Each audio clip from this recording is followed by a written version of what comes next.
You know, another advantage, well, it's the same advantage of being around a long time. You discover people that, or you recognize people you haven't seen for a long time. But I see this guy a lot.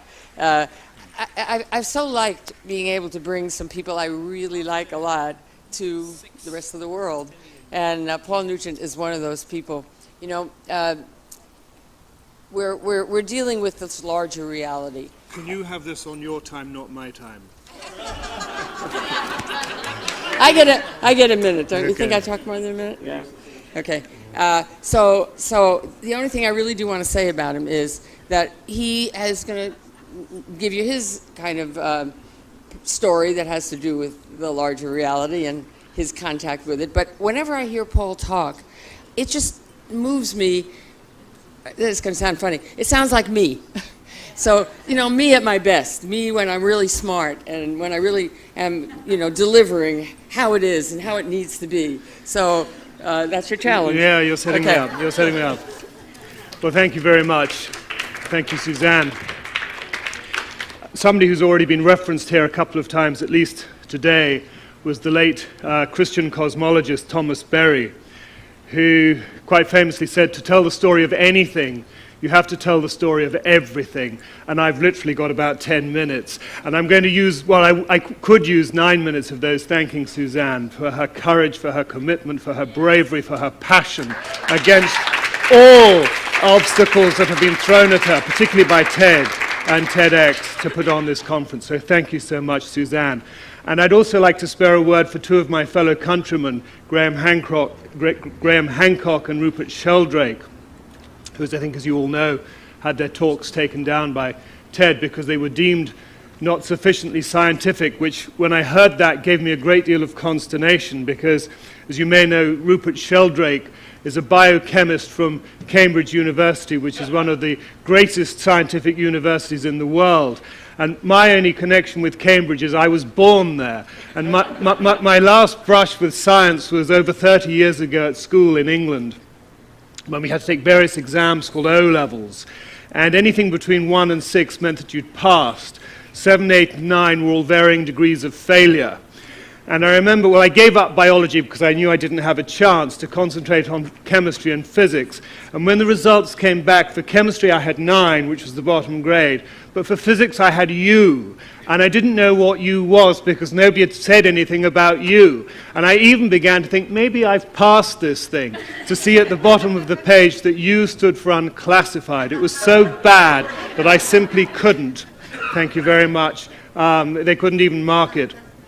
But thankfully, I'm allowed at least to quote actual scientists and refer to them, including particularly good ones like the late Nobel laureate Albert Einstein, who is believed to have said, let's put it like that, is believed to have said, and he certainly said it as far as I'm concerned, is that you cannot solve a problem with the same level of consciousness which created the problem in the first place. And I think for all of us, certainly all of those of us who are here today, and hopefully those who will follow this, and those who don't go along with the presentation that's being put forward by TED, or the argument solely put forward by TED, is that our world is filled with problems, much like the bumper sticker, which says if you're not appalled, you haven't been paying attention. We're facing massive problems, from unsustainable population growth, an outdated and fundamentally flawed economic system that is based far more on competition and profit and greed rather than sustainability and cooperation for everybody so that everybody has a chance in this world. And all of this against rapid and dramatic climate change that's having a profound effect upon all of our lives, set against a political backdrop of instability in a nuclear-armed world in which the natives are not too surprisingly becoming increasingly restless. And I think that if we were to trace back every single one of our problems, and including all the myriad of social challenges that we face, the tragedy of our society in so many different ways, I think we could trace it all back to one simple cause. And I think this same simple single cause is also the solution to our future, to this great new paradigm that we're going through. And that is through a proper understanding of who and what we are. Who we are, who we really are. And I think this was so well summed up by a wonderful human being who I also think probably would have been banned and blacklisted by TED, the great philosopher Alexander Solzhenitsyn, who, as I say, I think he summed it up so well when he said, "The trouble with the world is that we have lost our consciousness of God." And I think what he meant by that is we've lost our sense of place. We've lost our sense of awe at this incredible, unbelievable mystery, this divine mystery, if you like, this miracle that we all share called life. Where is it from? And for why? And for where is it all going?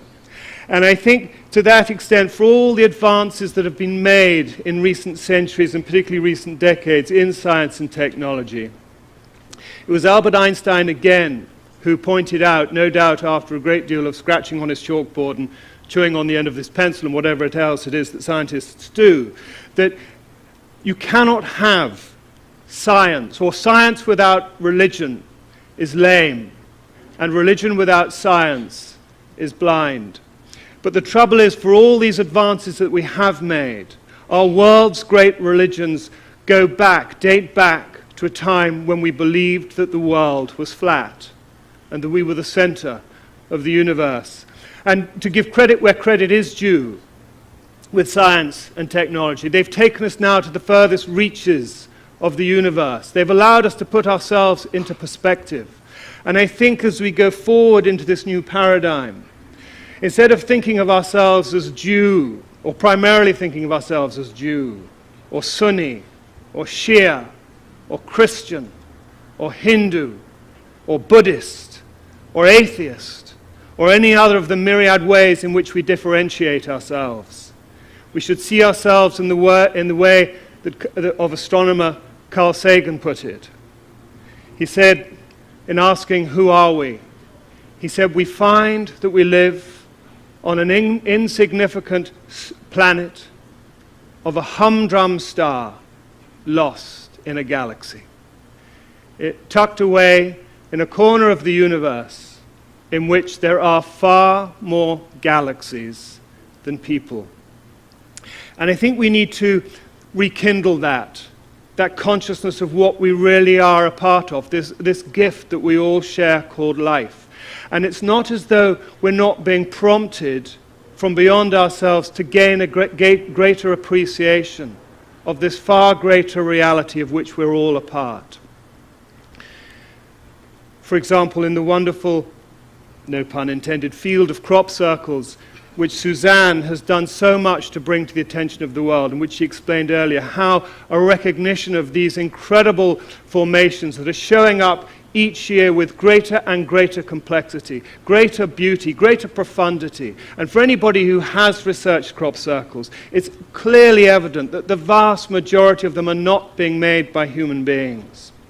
And it should be at the very forefront of human investigation.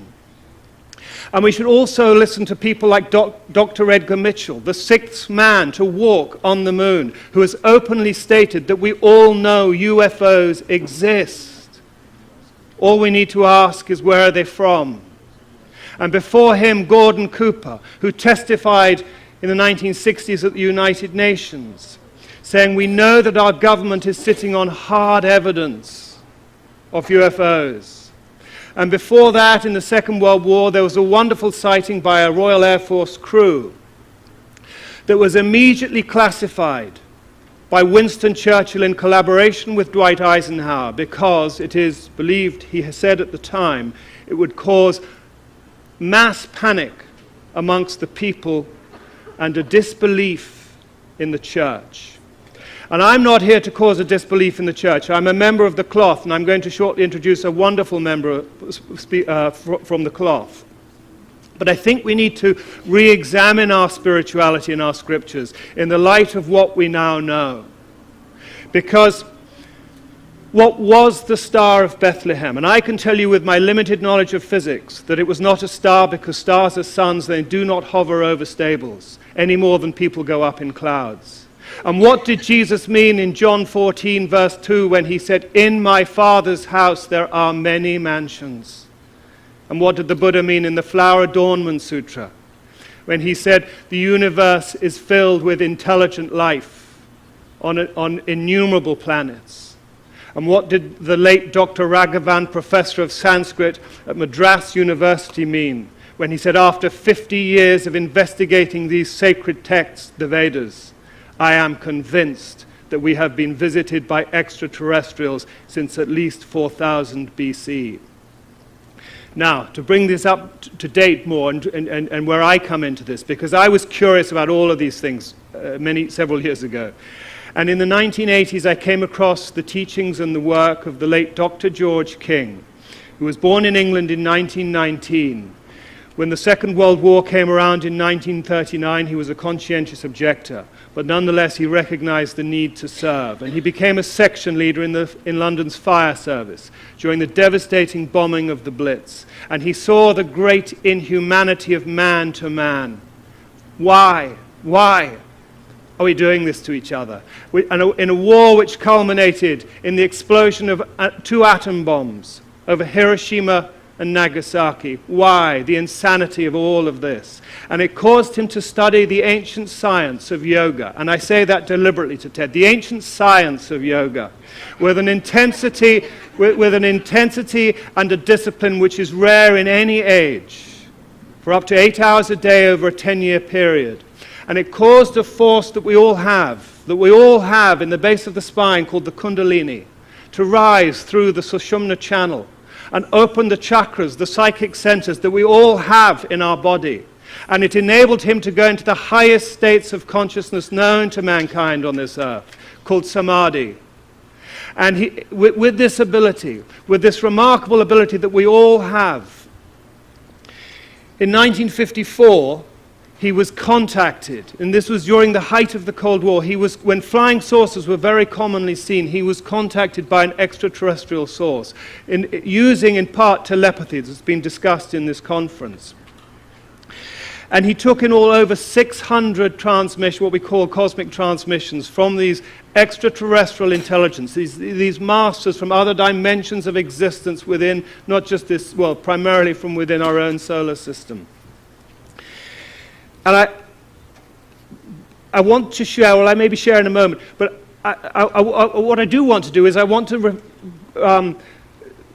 answer those people, those skeptics, those atheists, those material scientists who would regard all of this as quackery and woo, which is their term. Because 4 years after that, in 1958, our material scientists, together with our politicians, tested not 1, not 2, not 5 or 10, but no less than 1,600 hydrogen and atom bombs, the equivalent of those dropped on Hiroshima and Nagasaki in 1 year, in 1958. And if that wasn't insane and mad and criminal enough, 4 years later in 1962, they tested, what a strange word, they tested no less than 12,000 atom bombs and hydrogen bombs, the equivalent of those dropped on Hiroshima and Nagasaki in 1 year. And so to come back, I just want to, in terms of ideas worth spreading, which is supposedly what this is all about, the ideas worth spreading is, what is our real purpose? Who are we really? What are we really all about? The idea is that we're here to evolve, to advance, to emerge into more and more of this incredible universe which we all share, which we're a part of, and understanding what Jesus meant in John 14, verse 12, when he said, "Greater things than I have done, you will do." We need to get this kind of understanding into our philosophy of who and what we really are.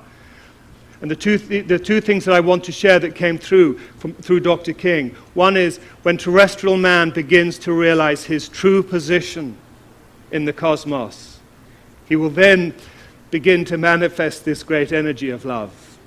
And the other thing is this great paradigm change that we're all going through is not so much about us as it is about the planet upon which we live, as a living, conscious being going herself through evolution back to the source from which we all came. And in closing, and I hope I haven't gone too much over my time. But what is the alternative to that? What is the alternative to not really understanding who and what we really are? And I think that's given in Proverbs 29, verse 18, which says, where there is no vision, where there is no understanding of who and what we really are, the people perish. Thank you.